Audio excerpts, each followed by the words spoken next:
Oh, oh God. Um, I don't know how to quite answer that one. Hello, and welcome to another episode of Actor Behind the Voice.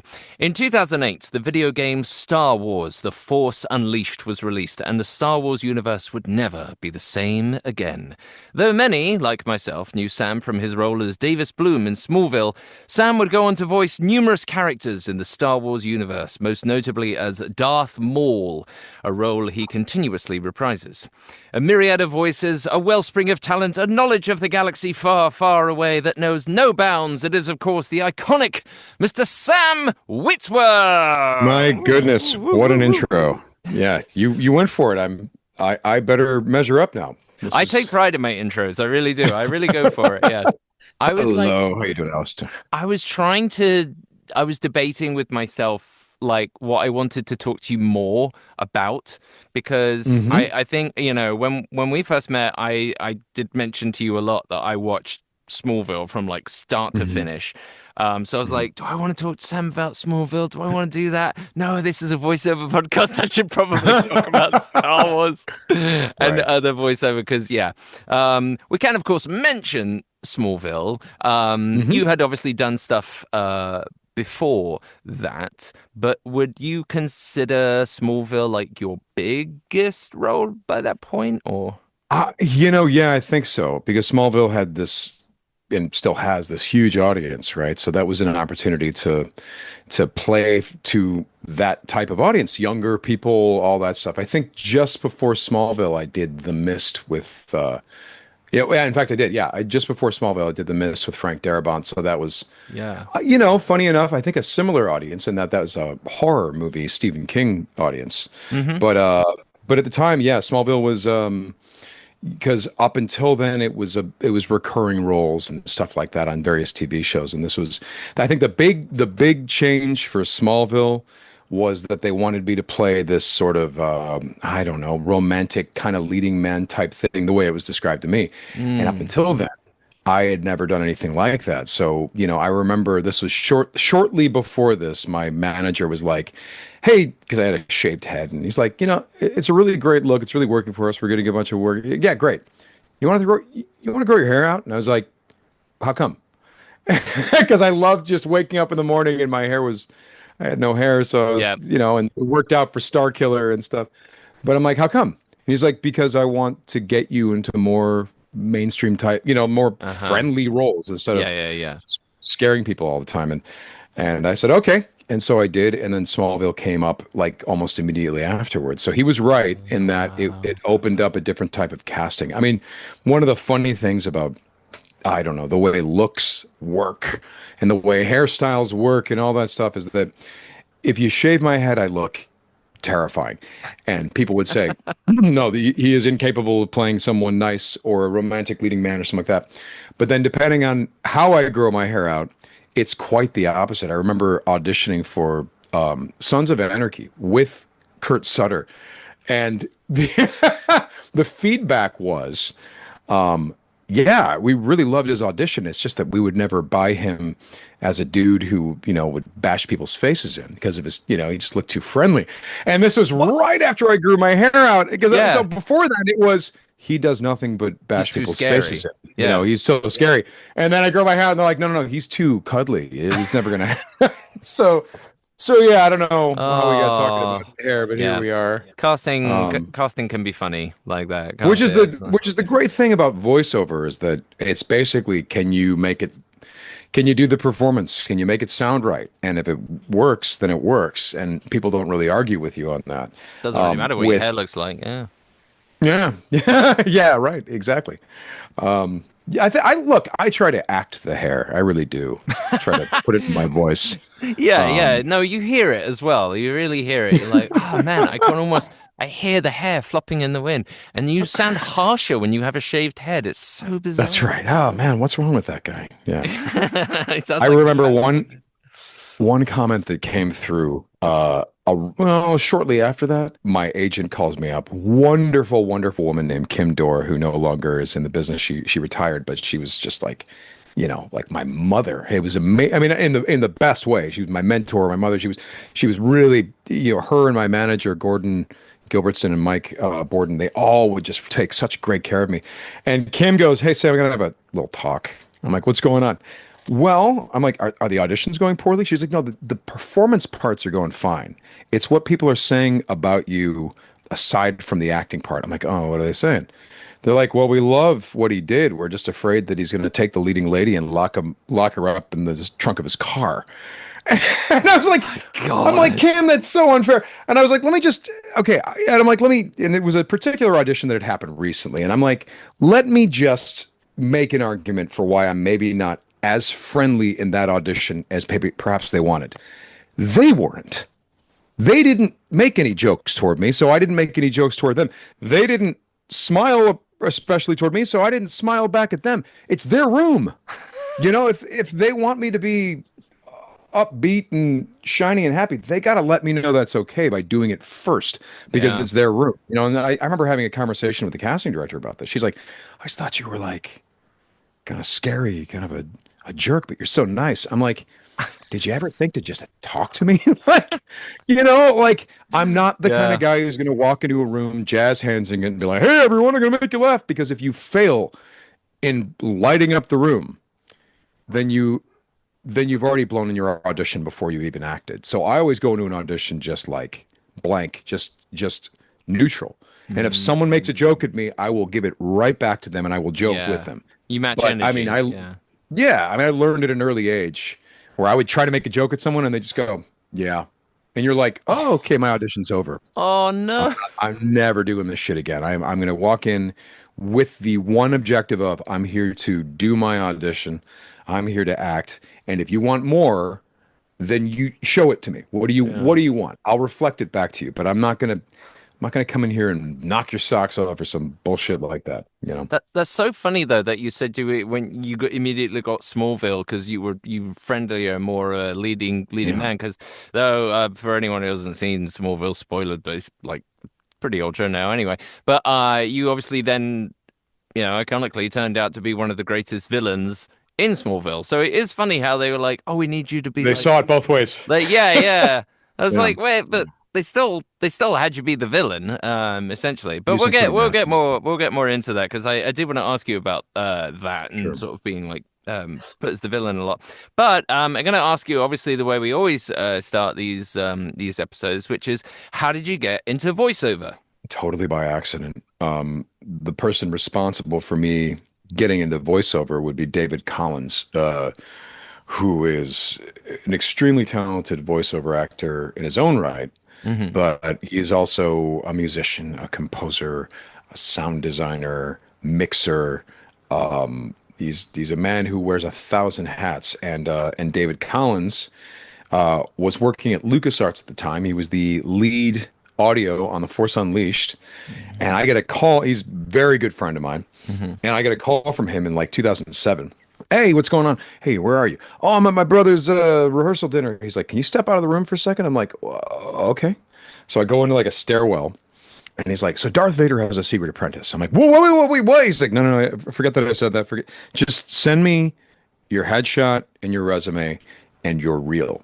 And I'm like, "Wait, I get the resume part, but you said you're presumably talking about a new Star Wars game, and you want my headshot and you want my reel? Why? What use could that possibly be to you?" Right. To which he said, "We're doing things a little differently.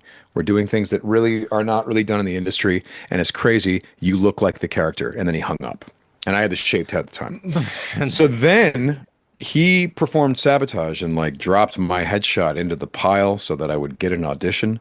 And then I did get an audition. And when I was there, they showed me the art of the character. In fact, I have it right here. Would you like to see it? Oh, I would. Heck yeah, This is what they this will be for our YouTube viewers. Yeah, yeah, yeah. Check this out. They said this is the guy. And this was painted by Amy And that Beth was before Christensen. you were cast. Yeah, and if you look at like, for example, what TV show is still watched these days where I had this haircut? Watch Dexter, season one. Oh I yeah, had this you haircut. had that haircut. He, yeah, I played kind of a squirrely little weasel in Dexter, but that was the haircut. And there were some other jobs I'd done before that, or The Mist, for example, same haircut. Right, right. But so I came in, and then in that audition, there were these different scenes. I think they had three different scenes that they had me prepare, and the scenes were good scenes, but they weren't specific character wise. You know how some scenes you read them and you're like, okay, I know what you're looking for. I know what kind of guy this is, and Yeah, yeah, this yeah. was not that. This was Oh. very different. Like the lines were very neutral, and it's almost like they wanted us actors to put something on it. Mm. So, I mean, I remember saying to them, like, what are you looking for? These scenes could be read 50 different ways. And they're like, well, then let's do it 50 different ways. And I was like, oh. So All then we right. started doing the scenes for 45 minutes straight. Imagine, I mean, you're acting for like Yeah. 45 minutes, which is very unusual for an audition. And which I thought either I'm killing it or I'm really falling on my face. And I just look so much like the character that they're like, please learn how to act in one of these. Just, we're going to keep doing it until you're halfway good. So there is this one scene where the character is assembling a lightsaber with his mind, and then someone walks in and he has a conversation with people. But the scene always starts with him meditating, and I did it different. I did different types of characters every time, but I started it the same way every time. In that during the meditation, I had my hands balled up into fists, and I was like really just tense. And the director finally goes like, hey, Sam, we love that you're doing the scene different every time, but every time you've started this scene, you're supposed to be meditating and you are terrifically tense. Like, why? Why are you? He's meditating. You should be relaxed. What's the problem? And I said, he doesn't know how to meditate. And they're like, what? I'm like, when would he have learned how to meditate? Who would have taught him? Vader would have gone out of his way to make sure he never knew how to do what you're asking him to do. Vader would never have taught him how to find inner peace. So what he's doing is he's doing what he thinks meditation is. Mm. And it's all about forcing the pieces together and making the force do his will. Yeah. And I started talking about that, and I spotted some people behind the class who immediately were like, sort of do this and look at each other. Yeah. Yeah, they were doing that. And then I was told later, they're like, that's when you had the part. The moment you started getting Yeah. You geeky under about Star Wars. you understood the character, you understood the background, the subtlety. Like you said, there wasn't much in the lines, but you at least got you weren't Yeah. saying anything, but it was in you read between the lines basically.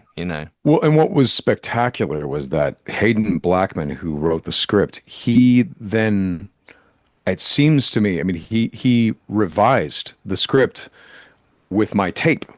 So I remember getting the script for the Force Unleashed, and I was so worried because I'm like, okay, look, the lines that I got on those scenes, they didn't really tell me who the character was. Hmm. And then I read the script, and every scene was like one of the versions we did. This scene, I want you, the more you played it really innocent, yeah, that scene's more like this. This scene, you played it kind of cocky to, okay, that scene like is this. And so it was suddenly the lines were extremely specific. So Hayden, very much being the incredible writer that he is, he mapped out for me the performance in the dialogue. It was very clear to me when I read the script. I'm like, oh, this is. So then you start feeling like, oh my God, okay, well now it's mine to lose. There's no excuse. They've made it very clear what this is. Yeah. You have an extensive knowledge of Star Wars, like really, really deep understanding of the lore. But I have a question, obviously with like Yeah. your first iconic voiceover role is a character called Star Killer. And then when the Yeah. sequels came out, they obviously had Star Killer Base, which was essentially the new Death Star. Is there any correlation? Starkiller was named thusly in The Force Unleashed because that was the name of Luke Skywalker. It was from the adventures of Luke Yes. Starkiller from the Journal of the Wills, the Star Wars. Yeah. And they changed Luke Starkiller's name to Luke Skywalker. And Hmm. so, because my character was sort of a rougher diamond in the rough version of Luke Skywalker, they Yeah. were like, well, it's appropriate to call him Star Killer. Starkiller. But I'm sorry, I completely missed the rest of your question. So Force Unleashed was an on-camera gig because we were doing very primitive mocap, and Yeah. they were scanning our faces They in and all used this your stuff, image, they used your likeness. Yeah. all that stuff, and then we were driving our own likeness with mocap tech of the time, which was again unheard of. So no one was doing that at the time. And so, but there were elements of the Force Unleashed where, for example, for in-game dialogue, like he's running through the Felucian forest and he's supposed to be screaming. I had to just be in front of a mic for the in-game stuff, and that was my first pure voiceover experience. And people had to sort of teach me, but like, no, you're running. So you move your body. So we hear that in your voice. There's one line, for example, that me and David still smack our foreheads over because he's on Raxus Prime in a giant junk field. He's fighting these droids that are made of junk that are coming at him, but there's this weird energy field around them. And at some point, the proxy character says to Starkiller, "Oh, those droids, it seems as if the droids are powered by," and my character goes, "The Force." And I performed it like that, "The Force." But it's in the middle of people throwing things and he's running and, there's explosions and I'm going, "The Force." And we're like, fucking Christ, man. No, no, no. The Force, yell it out so you're protecting the context, bark out the line so that no matter what happens on the screen, it'll fit. If you whisper it, it only fits under the circumstance of things being very quiet, So there were things that I had to learn about how to do those performances. Little side note though, David Collins, Proxy had not, the sidekick, the droid sidekick, Proxy had not been hired. And they were going to hire, I know who the celebrity they were going to hire, great guy, friends of them. But they were going to, he was going to be the comic relief of the Force Unleashed, and they were going to hire this celebrity, and they hadn't done it yet. So David was filling in for Proxy. And David had this extraordinary, "Master, another excellent duel. I'm sorry that I didn't stab you in the back this time, but I'll get you next time, Master." And he was all upbeat as he's trying to kill Starkiller. He's his best friend, but Vader has programmed him no, keep him on his toes and constantly try to kill him. So David found a really great comedic take on that, where he's so sincere and so sweet, but he's also trying to assassinate you. And eventually, all of us ended up going to Hayden Blackman and we're like, Anthony Daniels wasn't supposed to be 3PO's voice. They were going to get like Richard Dreyfuss or someone, and Anthony Daniels is just going to be the guy in the suit. And they recorded a bunch of scratch stuff, but then they learned that Anthony Daniels is maybe the best guy for the part, including the voice. Yeah. Do we know that this isn't happening right now on this Star Wars project with David Collins? Oh, what do you mean? Well, I mean that any actor you hire, you're going to be telling them, you're going to be directing them to do what David is already doing. So are you sure? And everyone got the same idea at the same time. So David got hired to play my best friend Proxy. And fast forward, David and I have been working together for 17 years straight, including on Shadowlord. David is part of that project. He's the lead sound on Shadowlord, and so we still are working together, Proxy and That's Starkiller. awesome. Yes, and nice segue as well into Shadow Lord. That is your new project where you once again are reprising your role as Darth Maul. Now, I went through and I counted. I don't know if you've done this or if you've been keeping track. Do you know how many Star Wars titles you're in? No, I do not. I don't. I think I counted correctly. Now, I did not include Disney Infinity, though. In Disney Infinity, you apparently also you voiced Palpatine and Darth Maul, but I didn't include that because it wasn't it wasn't a Star Wars only title, right? It was everyone. Right. It was everyone. So, including the movie Solo, which, hello, you were in one of the Star Wars movies as well. You apparently, according to my count, have been in 22 Star Wars titles, video games, properties, shows, and movies. Yeah. Wowzer. Wow.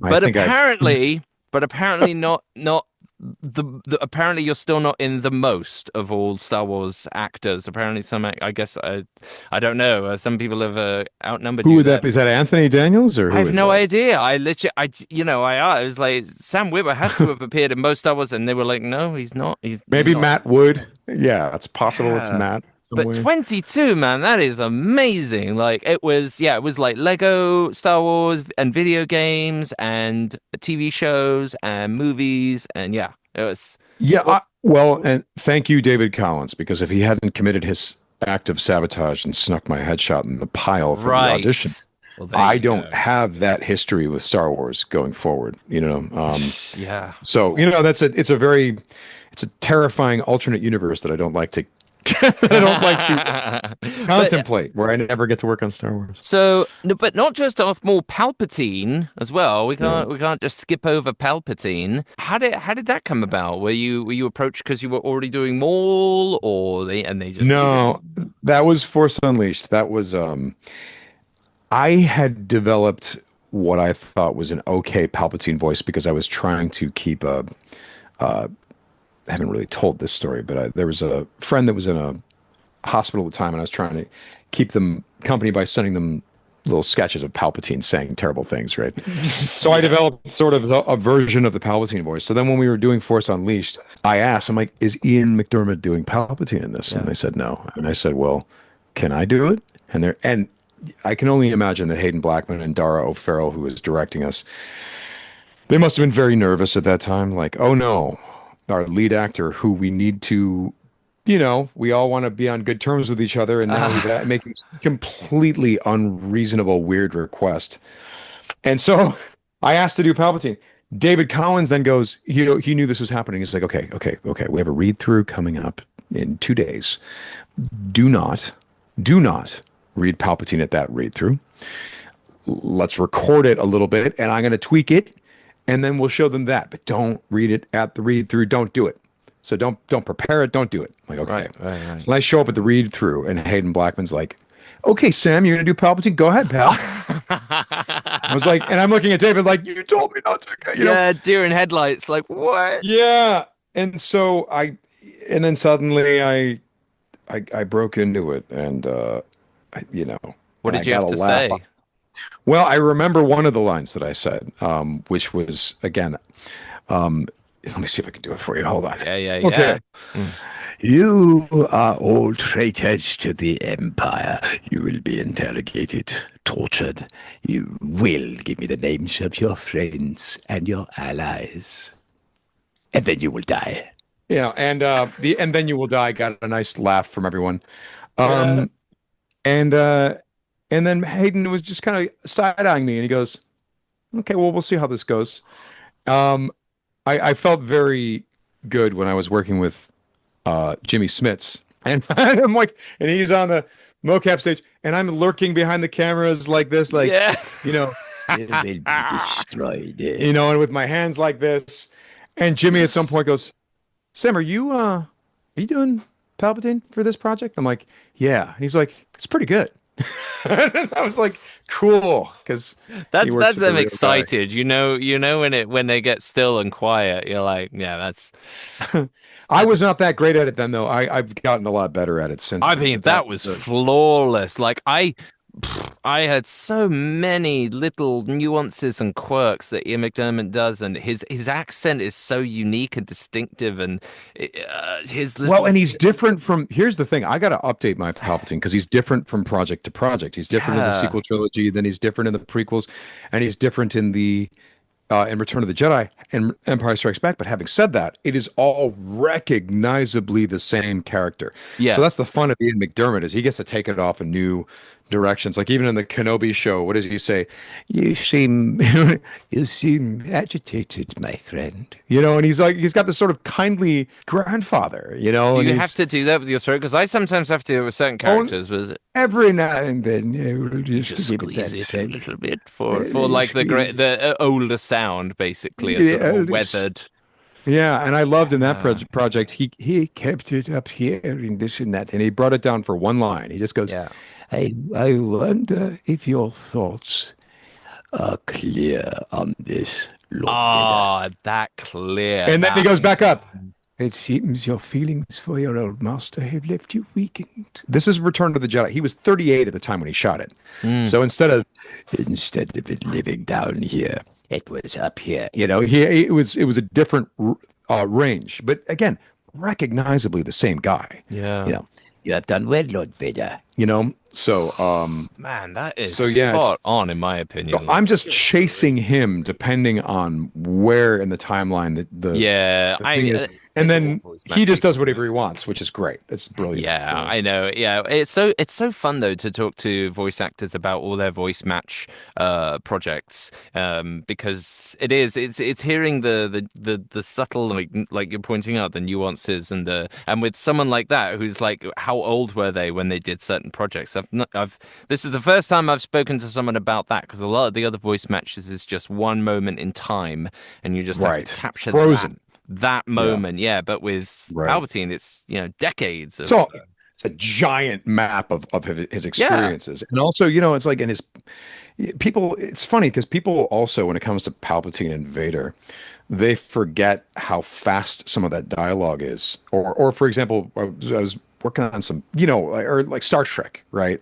They think that older Spock is very, very measured and takes his time. And you're like, no, no, no, he moves at a fast clip. Or, to stick with Palpatine, for example, he doesn't walk into Return of the Jedi and say, "You have done well, Lord Vader, and now I sense you wish to continue." No, no, no. He goes, "You have done well, Lord Vader, and now I sense you wish to continue your search for young Skywalker." Like I'm Getting not on doing with it it. very well Yeah. right now, but he's fast. He's, Yeah. or Vader, Going back again to you are basically a walking, talking Star Wars encyclopedia. Your knowledge of Star Wars is vast, as has been well documented in many podcasts and interviews. What is your most favorite fact about the Star Wars universe, whether that be strangest or most obscure, or even if they're different things, the strangest fact, the most obscure. My favorite fact out of continuity is that George did it at all. I would urge any Star Wars fan to watch Light and Magic on Disney Plus, the Mm, documentary about industrial light and magic. yeah. It will shock you and it will give you the barest sense of what a risk taker George Lucas is and how many times he's reinvented how we make movies. I mean, we are sitting here using digital audio to do this interview. Well, that was all, first created at Skywalker Ranch, and Yeah. we shoot digitally these days also. First pioneered at Skywalker Ranch and like all of these extraordinary innovations and how motivated he was to take the money that he made from a project like Star Wars and recycle it back into the company to create yet more innovation and more projects. The fact that the Star Wars prequels are independent movies is a fact that I don't often hear people talk about. And I think it should be talked about because how extraordinary to create projects like those fully on one's own steam with no one interfering. Like Clone Wars. Mm. He was making a show. Well, okay, you're making the show. Who's paying for it? Yeah, I am. Okay, where's it airing? We don't know yet. Someone's gonna buy it. What? Just making a show. Just wanted to make a Star Wars show. Yeah, it's like And art, just making art for the sake of art, just for art's sake. making art. Yeah. George Lucas managed to create Star Wars and do it so well that it hasn't really been reinvented visually since. He's pushed out the It's true. the boundaries of what is in that universe. We see new designs, new planets, new this, new that.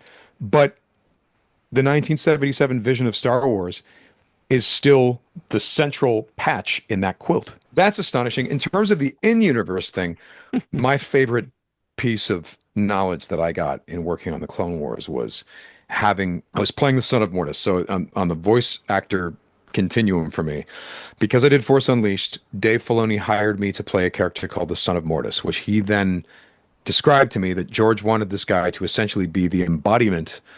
In a dream world, he is the embodiment of the dark side of the Force. Oh And my I am a gosh. very new voice actor. I didn't quite know how to do that at Yeah. first, but Dave helped me. We did this one scene where the character was communing with dead Sith lords, including Darth Revan. And it was a really good scene. And I even saw the scene in layout with my voice attached, and it was really, really good. And then eventually one day I show up for pickups, and Dave Filoni, my new friend at that time, he's like, Hmm. "Yeah, George cut that scene." And I'm like, "Oh, no, did he not like the performance? What happened?" And he's like, "No, no, no, it's not that. He just thought it was confusing." And I'm like, "What do you mean confusing?" He's like, "Well, get a load of this. There are no Sith ghosts." And I'm like, "Whoa, whoa, whoa, wait, wait, wait. Tales of the Jedi and Marco Ragnos." And he's like, "That's not That's expanding universe. That's not part of George's. Oh, In George's Star Wars, there are no Sith ghosts. I'm like, what does that mean? He's like, that means they're all afraid of death. I'm like, he's like, that means that when Obi-Wan Kenobi says to Vader, if you strike me down, I will become more powerful than you can possibly imagine. Vader has no idea what he's talking about. Vader cannot right. conceive of a life beyond his own death. Yeah. He's like, this is why these guys are so greedy, so self-obsessed. And if they get horribly injured or whatever, they will continue on because they don't want to lose everything that they've accumulated. They're so greedy and selfish. And yet, the irony is the path to some form of immortality is in fact selflessness. That if you live a good life, then people will want to remember you when you're gone. If you inspire someone while you were around, well, then Yoda will always be with you. You know what I mean? Like those Yeah. types of things. Whereas the Sith who lived bad lives, no one wants to think about these guys after they're dead. So Mhm. the irony is they're so self-obsessed and it pushes them further and further and further away from a real version of inspired immortality where you are inspiring and helping the younger generation. And when Dave explained this to me, I was like on the floor. I was like, I'm learning new Star Wars lore because we're working on Star Wars. Oh my God. And it just completely changed the way that I conceived of the Sith versus Jedi thing. And it Yeah. was very helpful when we were developing who Maul was. So, Darth Maul, what is it? How? Because this is a peculiar, like, kind of situation you find yourself in, where you are essentially sharing a role with Ray Yeah. Park. Now, obviously, you've met Ray Park a couple of times, so like, Mhm. you're. I'm trying to think, like, it's a very unique position to be in, where Ray Park is the physical embodiment of Darth Maul, and uh, more or less the voice of Darth Maul. So you're both like Yeah. sharing this role. Can you talk into that a little bit? Like, how is that for an actor, for a person, a friend? Yeah, well, there was an extraordinary presence and a lot of charisma that Ray brings to that. Hmm. I mean, I remember I saw Phantom Menace. I was there in the theater, and it was like, Hmm. who is this guy? Oh, same, What yeah. is going on with this guy? And I mean, again, because he had, I think, what, like two lines or something like that, two very brief lines. Um, Did he even who, have a line? oh yes, yes, yes. Oh, He had, unusual. yes, my master. He had, at last we will reveal ourselves to the Jedi. At last we will have revenge. He had that. And then he had, Ah, oh no, he had a okay. third. He had, Tatooine is sparsely populated. If the trace was correct, I will find them quickly, master. He had that. Um, I'm Three, misremembering I then. I guess. didn't even think That's he it. said a single line. The About same as rest of Boba that, Fett in Empire, then I guess. as you wish. Yeah, the Yeah, Boba yeah. Fett. But Ray brought so much charisma and a certain, as he has called it, a little bit of cheekiness to Darth Maul, a little bit, a hell of a lot of menace, a hell of a lot of charisma. Um, it's an incredible performance. It's really, really great. And Ray has been nothing but kind and inviting to me throughout That's the nice. process of me voicing the character. And when it came to Solo, yeah, we talked a little bit about that because we'd run into each other at cons and we have conversations but Yeah. they're always like friendly conversations. I think the first time we really talked about the character was when Solo showed up and Ray, who'd been watching the animated stuff, he's like, so I've seen the stuff. What do you think I should review before I go and shoot this? And so I talked about a couple episodes and he watched them. I will tell you this. I surely didn't. I gave him no advice. And that wasn't going to happen. There is no way that I'm going to tell Darth Maul how to Darth Maul Yeah, how to because do his that's, own role. That's but that's yeah, but that's exactly it. That's such an interesting position to find yourself in, where you're both yeah, essentially associated with this character, talking to each other about, I'm going to perform this, I'm going to perform that, la la la la, back yeah. and forth. As I recall, we talked about the scene a little bit and what was going on with him. But I kind of made sure to stay the hell away from suggesting anything, and he did it for me as well. We went back and forth. They shot something, then I ADR'd that. Then they was gonna reshoot, and then I recorded something that had new updated lines. Then he went and Yeah. shot. and he lip synced, but he lip synced loosely so he could have freedom. And then I went and ADR'd it again. So it was we ponged back and forth. Whoa. Oh my Yeah. gosh. Yeah. So he was in the studio with my vocal track, but he had to have the freedom to do that how he would.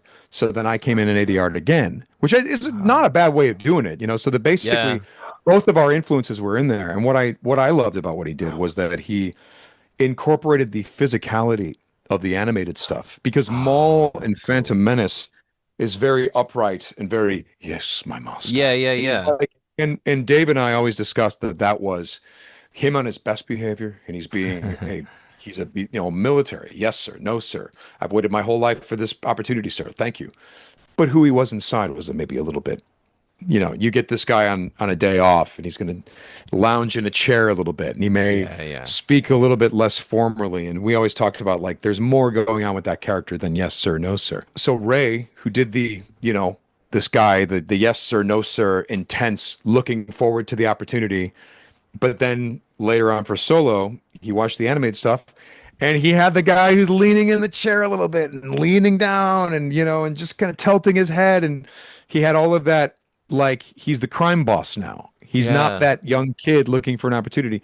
He's the guy in charge. And Yeah. so Ray did that and it felt very much like a Japanese warlord. And it was Oh very, very yeah, yeah, cool. yeah. Hats off Yeah. to him as well for like the not having the not letting ego get in the way, of just being like, no, this is my character. I'm gonna do everything. He's been I fantastic. do the voice. I do this. This is my but just cooperating with you and having that's such a testament to what a great actor you both are really. Well, when I first heard about the solo thing, it wasn't a lock that I was going to do it. So I was just happy for Ray. I was like, "Hey, look, that makes sense. Bring that guy back. Oh my God, why did we work so hard to bring him back to not bring him back?" So Yeah. um then I was delighted to know that I was going to be doing it. But the thing with that character, I think we all being Star Wars fans, we are aware of how some of these characters are composite characters, meaning like how many actors have played Darth Vader really? Like you have oh my God, why am I blanking on his name? Hold on for a David second. I gotta Prowse. David Prowse. David Um, Prowse, James L. Jones, right. um, the Uh uh face actor. Sebastian Yep. Shaw. Um Yeah. um and then hold on, there's one more. Yes, there is one Um more, but am I right that it why? was Bob Anderson. Bob Anderson.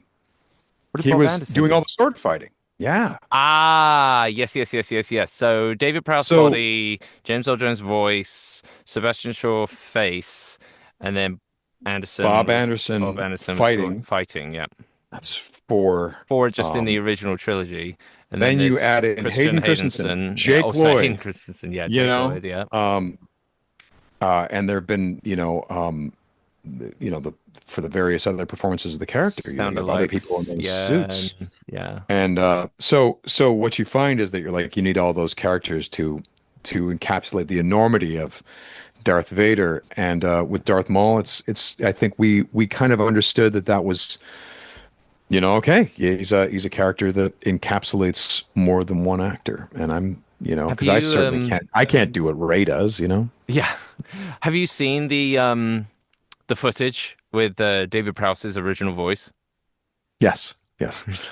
Find Where's the those yeah. rebel spies. I want them alive because Yeah, yeah, 'cause he's exactly. from West You are Country. part of the Rebel Alliance and a traitor. Take her away. Yeah, Yeah, exactly. it's so I mean, that is a prime example of like you said, it's like the opposite of Anthony Daniels, where he was going in, they thought he wasn't going to be the voice, and then he turned out to be perfect. But yeah, it is Well, hilarious. James Earl Jones has said that he felt like he got a lot of ideas from the original performance of David Prowse. So Yeah. anyway, Because there was even before that footage even came out, there was a great comedy special with a comedian I really love called Bill Bailey, and he talked about it because in the UK, David Prowse was known as this bloke called the Green Cross Code Man, which is that's yeah, right. which is like Yes. stop, look both ways before you cross the road. And it was You're this whole part type of the Rebel Alliance yeah. and a traitor. So Yeah, and that West Country accent is known for certain quirks and stuff like that. It's the Samwise Gamgee accent, basically. And he did a right. bit where he was like, "Can you imagine the whole film with that voice?" And he did a bit. He goes, "The Force is strong with this one." It would be amazing, and we should I better than the find Star that. Wars holiday special. It would have been phenomenal.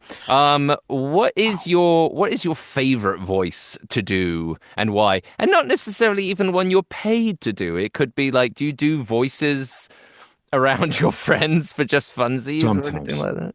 Sometimes we all kind of do that. It turns out that me and my friends, we always just when we're watching a TV show or something like that, we all start imitating the characters and all of us are halfway good at it. So you have a bunch of people throwing out some very interesting vocal patterns. I won't tell you who we because it would be misunderstood like because we a lot of times we are huge fans of these people that we are also lampooning a little bit, Hmm. Of course. Here, I'll tell you one. I'll tell you one, and Yeah. it's maybe a reference not everyone's going to get, but we'll watch V, for example, Oh yeah. and we all have a Mark Singer version. That is not because we don't love Mark Singer. In fact, it's because we love Mark Singer. Yeah, of course. You know, don't ever make me choose between my son and you. You'll lose every time. Come on, Martin. Let's go, Martin. You know, and that's I'm the Beastmaster. The fact is. He injected so much energy and adventure into that show that I don't know that we would be watching it these days without Mark Singer being Mike Donovan. If people are doing an impression of an actor, it means that actor is distinctive and original. You know what I mean? Like Yeah. if everyone does Christopher Walken, well, why is that? Because it's too damned interesting. Yeah. You know, it's crazy. It's nuts. You know, So it's good. fascinating. Or old grumpy Harrison Ford. You're like, yeah, man, like that's really a thing. Or Humphrey Bogart, or you name it. Well, James Cagney. Well, right now Um, you've been doing a lot of voices that are old and gravelly down here. Do you old and have any gravelly like down here. higher sounding or any kind of like? Because my next it plays into my next question, which is you're very good at playing villains. Doomsday, Darth Maul, Palpatine. Have you ever wanted to do a silly voice or do comedy? Do I Have you go up ever there? wanted? Have you ever Ah! desired? There's a Pee Wee. I don't know. Oh, there you go. Wow. I have, and I feel like I did recently. I'm just trying to remember what was I doing, where I was higher register up there. I was doing something. What is it? What did I But do? what is There it? was, Rack the brain. yeah. My George Lucas impression is completely overblown. And again, overdone because I'm such a huge fan of that guy. I'm Yeah, such yeah. admiration for what a maverick he is and continues to be. I mean, he's creating this giant museum as gift to the public. But my George Lucas impression doesn't actually sound like George. It's sort of hey, you're fired. Hey, Witwer. It's interesting.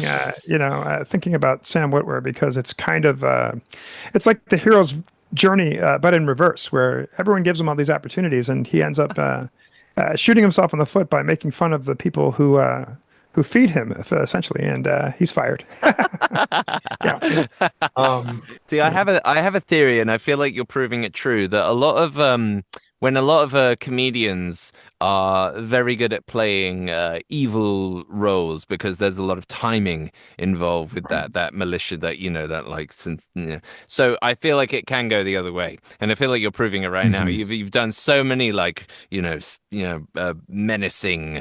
characters and villains that I feel like you would just be you're poised and ready to do comedy, Sam Witwer. I well, we for the recent Rebuild the Galaxy Star Wars. It's Star Wars where all the characters are all mixed up and in different circumstances. So Hmm. we have a very friendly Darth Maul in that, and he's a hell of a guy. Like genuinely, I believe he's the sweetest character on the show, and he shows up and he's very bright and happy, with his voice starting up here and hello, and he's just so happy to see everyone. And he sings a lot. So Oh yeah, my gosh, do you there's some of sing? that. I do some music on the side. Yeah, Oh, that's yeah, wonderful. Do you have any music out anywhere that we could possibly find? yeah. If you look up on Spotify, the Crash Tones. The That's Crash me. Tones. I shall link That's it right. with this episode. That's Check it amazing. out. Yeah, it's really a project in which it's my imaginary band because I play all the instruments except drums. That's my buddy Tim Hibben, Tim Soul Dog Hibben, and I yeah we occasionally and we will again make records. So yeah, That's so you so have it on cool. vinyl and all that stuff. It's cool. It's cool. Ah, that's amazing. See now, look at all Yeah. these. We're discovering you're basically a band. You're going to break out into comedy any day now. It's just Any moment. it's all Yeah. coming together. I really feel Yeah. though, like the new Naked Gun with the Liam Neeson. Oh my You, God. Yes. you Yeah. could do the strict like you're supposed to be Leslie Nielsen. menacing and Yeah. Liam sincere, Neeson. but you're actually That's like the just whole key. hilarious. That's the thing about those movies, man. I remember I was gonna like had some weights out back and I was gonna lift weights and I was like, I gotta put something on in the background. Oh, Airplane came Yeah, up on my queue and I'm like, yeah, I'll put that on because there's no way that that movie holds up. And so I had it on in the background and I was doing some weight stuff and I was like, oh, I gotta stop because I'm gonna kill myself. Like I can't. This is too damn. I can't. I'm gonna hurt. yeah, I do not lift heavy objects with Airplane playing nearby somewhere because you will caution. drop whatever it is. It's a bad idea. And the way that those guys are playing it, Robert Hayes and Leslie Nielsen and stuff like that, they're all playing it totally straight, you know? Well, You know, it's the only way you can. It's so great. literally the. Have you seen the extras episode as well with Liam Neeson where Oh yeah. he comes in? I want to do improv That's comedy. Life's Too Short. That's Oh, not you're extras. right. That is Hey, Life's Too Short. No extras. Warwick's Ah, show. thank you for Warwick the Davis. correction. You are That's right. right. That is Life's Too Yeah. Short. Yes. I Yeah. want to do I'm here to improv do comedy. improvisational comedy. Yeah. Yeah. I'm a funny guy. That's All right. right. And there's Stephen Merchant, like, all right then, okay, I'll give you a bit of a scenario. You go into the doctor's office, all right? I have cancer. All right. What Well, is you're talking about a backstory that we did not agree on. Yeah. man? Looks like Liam Neeson is crushing it. Oh, yeah. Now, speaking of crushes, I'm actually going to talk about my wife for a second. So my wife had a Yes. question, and she's she's very erudite. She does a lot of comedy, and she does a tiny bit, and she does a bit of voiceover as well. But she's in the arts; she's an actor, and so I always ask her for the sort of like a question that I never thought to ask, right? And she comes out with some gems. So she got this one. So I asked her, I was like, "What do you want to ask Sam Whitwer?" And she said, Hmm. "How are you so good looking?" Oh, oh, oh, God. Um, I don't know how to quite answer that one. I mean, um, I just try to. I do voiceover sessions sometimes here from the house, having not showered. So that should tell you all you need to know about where my heart is. I mean, I do bathe on occasion. I do, but I there are projects out right now that if we had smell-o-vision, um, she might have a different opinion about those things, Do you have a skincare routine? I actually do because I'm 75 years old. Um, I It's I learned working then, my God. there was like this like moisturizer on the set of Being Human, and I was like, great, I'll just use that. So now I just put some of that on my face. That's it. I do that every There you go. morning Yeah. almost Yeah, sometimes. I'm the That's same. It's SPF moisturizer in the morning and then regular right. moisturizer at night. Yeah, Um, yeah. Which is less like, you kind of think, when you're younger, you're like, yeah, I don't think about that. You get a little older and you go, yeah, the sun's kind of a bastard today. I live in Southern California. Why not do the thing that they made? I noticed this when I was shooting Being Human. I would be home in Los Angeles doing stuff, and you'd look in the mirror, and there would be like, I don't know, like you'd get little wrinkles or little lines or something like that, mhm. depending on how you used your face that day. And Yeah. I always noticed that when I was on set, which for that show I didn't use any makeup, they just put this goop and moisturizer on me. And I noticed that when I was shooting, I didn't really have those lines. I'm like, oh, why is that? Oh, because they're putting just a little dab of moisturizer on. Oh, so that's what. Oh. Oh, I didn't know that that's what that works I because it love the never really the occurred to I me. love the male discovery of skincare in Oh, general. It's always yeah, it's always like a okay. oh. Ah. Well, because then the thought occurs to me as I'm like, look, I'm heading in that direction no matter what. It's no reason not to, I don't know, just like take care of your skin a little Yeah, bit, take care of It's oneself. Exactly. yeah, it's that thing. Yeah. She actually did have a very insightful question, but when she asked that one as a joke, I was like, "That's too good not to ask." Not But no, she actually did. She said, she said, "What is your hope for the voiceover industry as a whole in the future, and for oh well. new and up and coming voiceover actors?" Yeah, yeah. I hope that people understand the value that actors bring to any of these things because we're all storytellers. It's all about, okay, you've given me this dialogue and I'm to tell this story with these lines. Hmm. And in fact, the best actors or voice actors, whatever you want to call them, the best ones that I know are the best storytellers. So ultimately, in a world where they're saying, "Oh, AI is going to take over," stuff like that, be like, "Well, yeah, I get that it can make sounds, and I've worked a lot with the technology and various things, like the Star Trek project we did. There's a version with full voice, which we did not use any kind of generative AI, either visual or audio on that thing. We used it for visual effects. However, we also use it for audio effects for the talking version. We had me as three Captain Kirks discussing something between them. But the long story short is it's all been illustrative of the fact that we as human beings have these experiences and storytelling is the shared experience. It's getting those emotional mythologies about ourselves into a tangible form that other people can experience and share in that emotional journey. I, as of yet, do not have any reason to believe that artificial intelligence knows what that is. Now, it's very good, some of the generative stuff, but the more you watch it, the more samey it is because Yeah, it can only really do what it's seen before or heard yeah, before. yeah, yeah. So, so my advice for anyone getting into acting, voice acting, directing, writing is, or even music, it's all storytelling. It's all storytelling. That's how you make yourself unique. How unique, how personal can you make the story? How close to your own emotional truth can you make it? Because if you can do that, we need you. Very well said, Sam. Very well said. Now, before we wrap up this episode, I'd like to do a few little fun things at the end. So what we're gonna do is we're gonna try and match one of each other's voices that we do, and I had a thing, and so I don't know if you want to do like a line as either Darth Maul or Palpatine, or if there's someone else that you think might be like a challenge Sure. or something for Yeah. for me to try and attempt, Yeah. Let's and do then that. Let's do I've got that. one for you. All right. So, Great. but what voice or line do you want to I give got it me? right here. You What ready? is it? Yeah, I'm ready. Hokey religions and ancient weapons are no good for a good. What is it? Shit! Damn it! I blew it! I blew it! Edit it! Here we go. Here we go. Here we go. Here we Okay, go. okay. Han Solo. Yep. Hokey religions and ancient weapons are no match for a good blaster at your side, kid. That's it. Okay. Hokey religions Ancient weapons and ancient weapons. are no No match match for a for a blaster. good blaster For a at your good blaster. side, kid.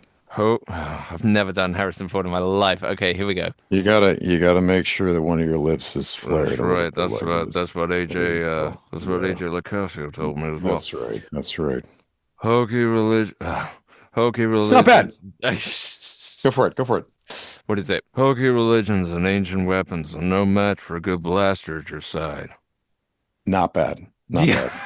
All Yeah. right, I got one for you. I got one for you. This is Okay. a role Okay. I used to play, and I wonder if you've ever done the voice. All right, here we go. I'm the Grinch that stole Christmas, and I'm sorry. I'm the Grinch. I'm the Grinch that stole Christmas, and I'm sorry. Yeah, that was very good. Yeah. Man, you went for that a lot quicker than I went for that Harrison Ford. I was cacking myself. Hold on. There is something before we wrap things up. You should know I am authorized to talk about Shadowlord if you have any questions about it. Oh, that's They've right. told That's me that right. I am now, because we've announced it, I can now tease stuff out. They have given me the ability to tease stuff out. Should Let you want to us ask, do I don't this. want to push it on you. I don't want to Nope, push it that's on it. you. We're not going to ask anything. So Sam Witwer, thank you very much. Now you've said that. No, forget that. Yeah. Shadow Lord. Is it the official title? Maul Maul Shadow Lord. Shadow Lord, which is a little bit Oh, of a, so there cool. was a book when Phantom Menace came out. There was a book shortly after called Maul Shadow Hunter. So he's progressed. He is no longer Mm. the Shadow Hunter. He is now the Shadow Lord. Well, give us all the tasty little tidbits that you can, Sam Witwer. What can we expect from Maul Shadow Lord? Oh, I can't tell Tell you. us. I can't. Oh, No, I God can't. damn it. No, sorry, man. That What are was you talking about? I can't. No. I can't tell you that. What an interesting project. I've been on it for about a year and 4 months, year and 5 months, something like that. The first thing I want to say is I'm in love with the team. I'm in love with the team. I just think they're terrific. I mean, so many of them they go back to Clone Wars with us. So many people, wow. Joel Aaron and Stuart Lee and What a all legacy. these folks. But we have Dave Filoni, who is now the George Lucas of this project, right? Right. So Yeah. he's the guy who's like, here's the overall what you're doing, and here's how the story Hmm. goes, and here's what I want to see. Here's how I want it to feel like this, and it's like this, and it's like that. Um, and then you have Matt Miknovitz, who was also a writer on Clone Wars, who is just these scripts are fantastic. I mean, him and his writing team, which includes Jen Corbett from Bad Batch. Um, Right. Yes. they're so wonderful when it comes to where these stories are going or what kind of story this is, because this is, in fact, the first time that Star Wars is telling a story where we are allowing a villain to be a point of view character. Now, there are other characters in the show, but we get into Maul's head and his point of view and all this, and even the look of the show reflects his point of view because it's a very dangerous looking show. It looks different. It's in the Clone Wars style, but it's a little bit more extreme, a little bit more dangerous looking. And Maddie is just filled to the brim with fantastic ideas, and it's so useful to have him at those records because he'll throw out line changes last second that are just brilliant. So you have that extra, not only is he writing these great scripts, and he has this encyclopedic knowledge of Star Wars. There's not rarely a thing you can say to Maddie. He's like, well, yeah, but you have to remember that in Clone Wars season 3, episode 4, we did that. He will just rattle off something that's Oh just in my his brain. gosh.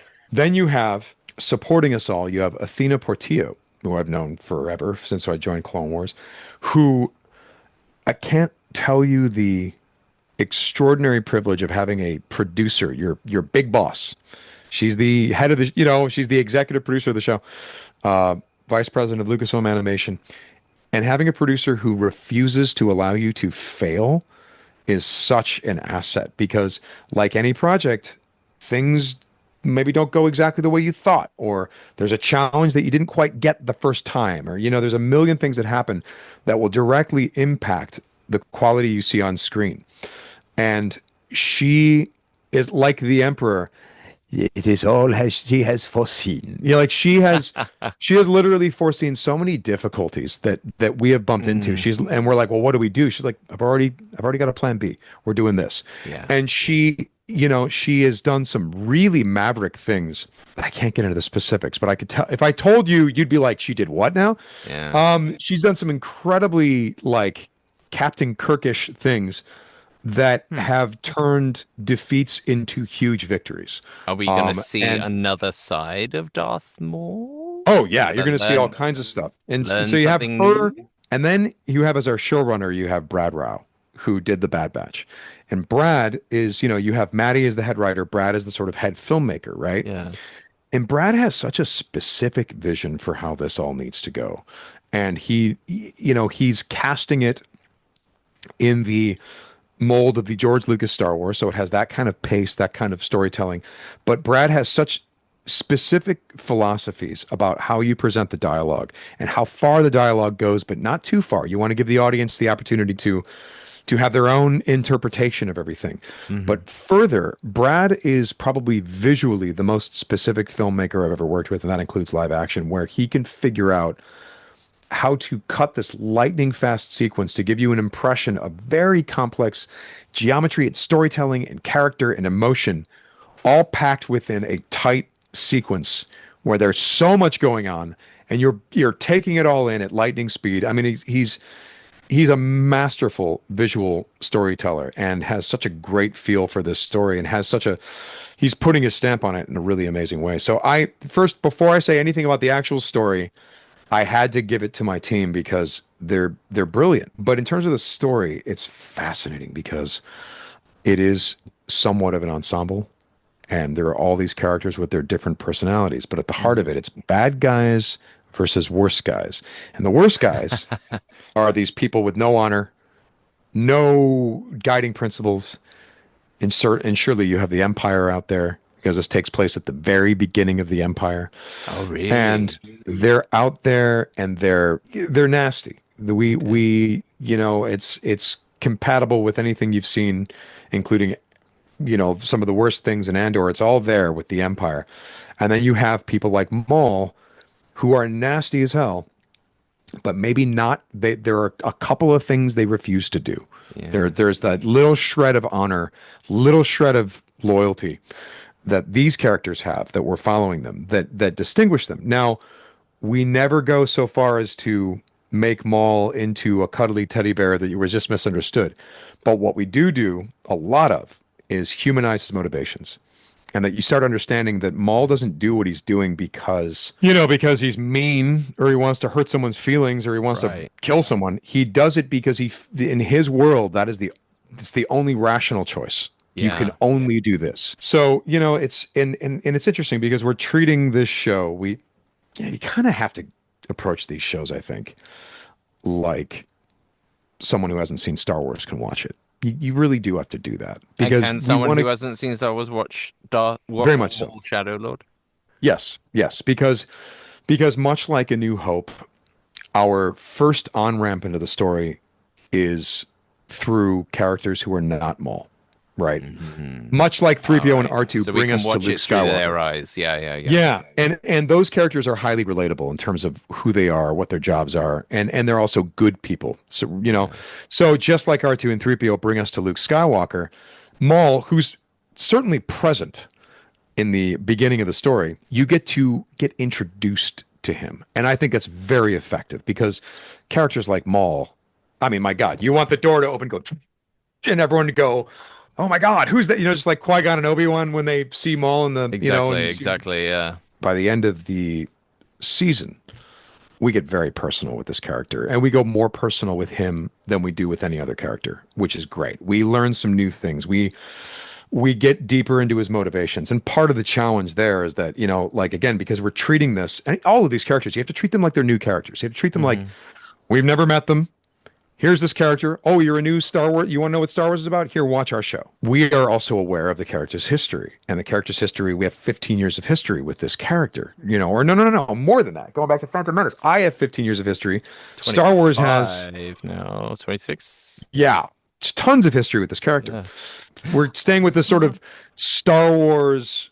George Lucas version, which does not really include flashbacks. Andor has flashbacks. We're gonna see Baby Maul. Oh, yeah. We don't do flashbacks per se, but what we did lock into was that there were some mechanisms that we could use that really started telling where does this guy come from, what's his backstory, and what's eating him, what's hurting this guy. Yeah. And then eventually, and we eventually get to break that open and deal with some things that. If you're a new fan, you're learning more about this guy's what's really driving this guy. And if you're an old fan, it's a continuation of the story. You find out what did this really do to him when this happened to him? Or how did this go? So we're, it's a tricky thing where we're taking care of the old fans and taking care of the new fans. But I'm very pleased with how we do go deeper than we have in the past. There are some ideas that I remember pitching to Dave Filoni during the Clone Wars where I'm like, well, what if we do this? And he's like, well, you can't really do that because this isn't from Maul's this is not Maul's show. This is from Ahsoka's perspective. But it never occurred to me Maul would have his own show. So now that he has his own show, this is the show where those ideas are welcome in the room, where I'm like, what about this? And they're like, well, we've never dealt with that before. Yeah. I'm excited. I'm very excited about it. I'm excited too. It sounds amazing. I don't think we have a release date yet, but I'm gonna go ahead and assume 2026 if it's still being animated. I Very, assume. I think very possible. I will tell you that yes. again, we've been working on it for so long, and Brad and Matt have been working on it for so long that I have seen totally finished episodes. So I have the wonderful Oh. privilege of when I talk about the show, I'm talking about a show that I've seen, that I've not only been Ah. working on, but like when we did Star Wars, it's hilarious, man. I'm gonna say something I shouldn't say, but like when we did Star Oh. Wars Exclusive. Celebration, I was talking about the show that I'd hoped we were making, only to find out just a month or two later when episodes started coming off the assembly line that that was in fact the show that we were making. So I felt like less of There a you liar go. because the whole thing is it's because Maul is a classically trained Force user, right? He comes from a time of knights and dragons and color and the universe was of the prequels is such an interesting universe. But by the time you get to the original trilogy, it's very black and white, and the color has been sucked out of the universe by the Empire, and all of the art has been destroyed, and all of the technology has been destroyed, and all of people's hopes have been destroyed. So, so how interesting is it to take this prequel character who's looking around, who, by the way, was in some ways one of the architects of the Empire. He was working with Palpatine, and he's looking around, going, "This is what we were building. I don't know how I feel about this. I don't know if I'm okay with this." And so he's, in some ways, he's a man who's out of time, assimilating a new era and perhaps not being pleased with what he's seeing. And then the other thing is that that prequel time was filled with magic and knights, The Jedi Knights were everywhere and they were his sworn enemy. Mm. But this is a Maul who is now at least aware that he's like, well, that was what I was built for. I was built to destroy them. And yes, there's plenty to hate about those guys. But now that I'm seeing the alternative, who's left over in this galaxy of the Empire, he wonders if maybe he didn't have the whole picture. He wonders if maybe the Jedi Knights, that there were a few virtues there that were worth exploring, because it's a little bit like the Joker. If Batman died, he'd be sad. He'd go, what the hell? And Maul is now going, they were inferior. They were asleep at the wheel, but there were some miraculous things about those guys. Well, Yeah. can you give us a little a fond farewell message to our listeners and viewers as Darth Maul? Thank you for your attention. I will take you all as my apprentices. Oh, there we go. We are now all apprentices of Darth Maul. That's right. Fabulous. Hey, well, That's there right. you go. Hey, Sam, thank you so much for joining me today. And so, from Darth Maul and Palpatine and many, many others, if you didn't know the actor behind the voice, now you do. It is, in fact, Sam Witwer. Sam, thank you again so much for joining us on Actor Behind the Voice. Really appreciate it. Thank you for having me on.